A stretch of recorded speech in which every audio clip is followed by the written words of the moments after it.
Ich war in der Saison zum ersten Mal mit einem E-Bike unterwegs und ich habe dabei einige Eindrücke sammeln können, von denen ich euch heute ein bisschen erzählen will. Losgegangen ist das Ganze, wo ich mit Simplon geredet habe, welcher E-Bike das ich denn eigentlich fahren will. Bei Simplon ist es das Coole, dass man relativ viele Auswahlmöglichkeiten hat, welchen Antrieb das man da haben will. Ich habe mich dann für das Simplon Rapcon E-Pinion in der Ultimate-Version entschieden. Und zwar aus folgendem Grund. Also ich habe immer wieder gehört, dass beim E-Bike einfach der Materialverschleiß ein bisschen höher ist wie beim unmotorisierten Bike.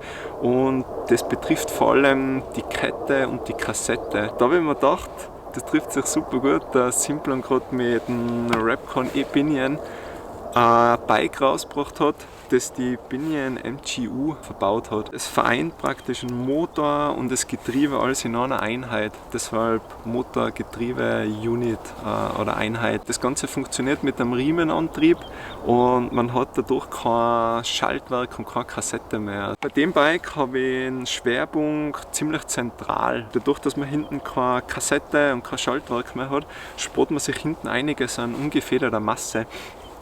Was wiederum dazu führt, dass der Hinterbau sehr sensibel anspricht. Und das ist jetzt nicht nur irgendwie Marketinggerede, finde ich, also von dem war ich wirklich positiv überrascht. Der nächste Punkt, der da eigentlich damit sehr zusammenhängt, ist, dass das Bike beim Bergabfahren sehr, sehr leise ist. Man hört einfach keine Kette mehr, es ist einfach nichts mehr da, was irgendwie Lärm machen könnte. Also man hört halt einen Freilauf. Und sonst ist das Bike beim Bergauffahren eigentlich komplett lautlos. Bei dem Bike kann ich jetzt einfach so im Stehen die Gänge wechseln. Also ich bin jetzt hier, brauche die Kurbel nicht bewegen und kann eigentlich meine Gänge hin und her schalten. Ziemlich praktisch, erleichtert manche Situationen. Also ihr kennt das vielleicht, wenn ihr irgendwo in einem steilen Stück zu stehen kommt und ihr müsst jetzt weiter treten. Ist bei dem Bike überhaupt kein Problem mehr. Ihr schaltet jetzt einfach runter in den Gang, wo es weiterfahren wollt und kannst die Fahrt ohne Probleme fortsetzen. Weiters hat man bei dem Bike die Möglichkeit, dass man ein Pre-Select oder Start-Select Modus aktiviert. Start-Select bedeutet, dass immer wenn man stehen bleibt, also man kommt jetzt vom Trail, man bleibt dann stehen, dass das Bike automatisch in den voreingestellten Gang zurückschaltet. Also der Pre-Select Modus, der funktioniert so, ich stelle vorher meine bevorzugte Trittfrequenz ein. Und wenn ich den Modus jetzt aktiviert habe und ich fahre einen Trail runter, dann schaltet die MGU immer in den Gang, der gerade zu meiner Trittfrequenz dazu passt. Funktioniert auch ganz gut. Ich habe es trotzdem wieder deaktiviert, weil ich glaube für meinen Fahrstil, also für dieses dreilige Fahren, da wollte ich lieber immer selber auswählen, einfach was für einen Gang das ich drin habe.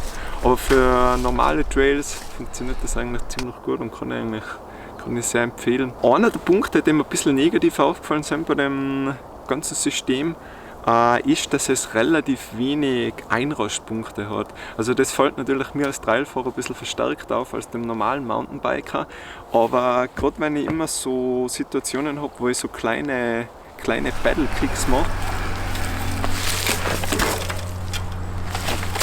da fällt mir einfach auf, dass ich so einfach ein bisschen mehr Leerweg habe, als ich das vielleicht bei einem anderen Bike habe. Das Ganze ist leider bauartbedingt, das heißt, man kann das jetzt schwer lösen. Ich glaube, am besten gleicht man sich das aus, indem man einfach einen Freilauf fährt, der relativ viele Einrastpunkte hat, dann kann man das Problem wieder ein bisschen umgehen. Ich als E-Bike-Neuling habe natürlich keine Ahnung gehabt, was ich jetzt da brauche. Ich habe es dann ein bisschen gut gemeint mit bestellt. Ich habe mir einen großen Akku mit 960 Wattstunden eingebaut. Für meine Zwecke wäre jetzt vielleicht der kleinere Akku ein bisschen idealer gewesen, weil man doch ein bisschen Gewicht sparen kann. Also ich glaube, es sind 700 Gramm oder so, die der kleinere Akku weniger hat. Würde ich jetzt vielleicht im Nachhinein so machen, weil ich einfach natürlich eine extreme Reichweite habe, aber für die Touren, die ich jetzt damit gemacht habe, wäre jetzt der kleinere ausreichend gewesen und ich habe es jetzt nie geschafft, dass ich einen großen Akku leer gefahren habe auf meine Touren. Ein weiterer Vorteil, den der Riemenantrieb mit sich bringt, ist für so Leute wie mich, die oft ein bisschen zu faul sind, um das Rad ein bisschen zu warten, also sprich Kette schmieren und so, hat der Riemenantrieb einfach den Vorteil, dass er sehr, sehr, sehr wartungsarm ist.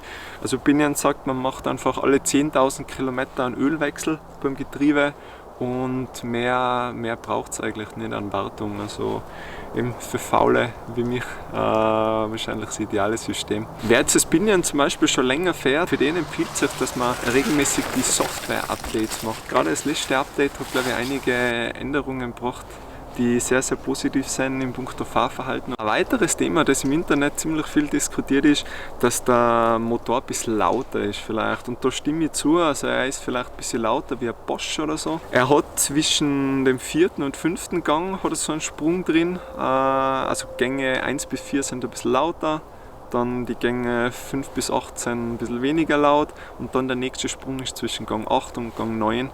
Und ab dem 9. Gang, also Gang 9 bis 12 ist er dann sehr ruhig eigentlich. Das ist einfach so bauartbedingt und hat mir jetzt nicht weiter gestört. Wenn man sich jetzt so am Geräusch vom Schalten stört, dann ist vielleicht das nicht das richtige System für einen. Ich empfinde das eigentlich sogar als gar nicht so negativ, dass man wirklich hört, wenn die Gänge geschalten sind. Dann weiß man, okay, jetzt ist wieder was passiert, oder? Und wenn jetzt da nichts hören würde, wäre vielleicht vielleicht gar nicht so vorteilhaft, einfach dadurch, dass man dann nicht weiß, was gerade so passiert, in welchem Gang das man unterwegs ist. Und also würde ich es nicht so als Riesenproblem sehen, das Ganze. Ja, ich denke, viel mehr gibt es jetzt eigentlich gar nicht zum Sagen derweil zu dem Bike. Also man muss das selber ausprobieren, ob das zum eigenen Fahrstil passt. Vielleicht habt ihr irgendwo die Möglichkeit, dass ihr mal drauf sitzt auf so ein Radl. Ich bin Fahrer bei Simplon, also ich bin da natürlich ein bisschen nicht ganz neutral, würde ich jetzt sagen. Also ich kann über das Rad wirklich nur Positives berichten und ist ein neues System und ich denke, es ist auf alle Fälle, könnte schon die Zukunft sein, so in dem Schaltbereich. Also gerade bei den E-Bikes macht so dieses System einfach sehr, sehr viel Sinn, weil man einfach nichts mehr falsch machen kann beim Schalten. Ich glaube, gerissene Ketten oder so gibt es damit einfach nicht mehr. Okay, dann sage ich wieder danke fürs Reinschauen, bis zum nächsten Mal und guten Rutsch ins neue Jahr. Danke, ciao.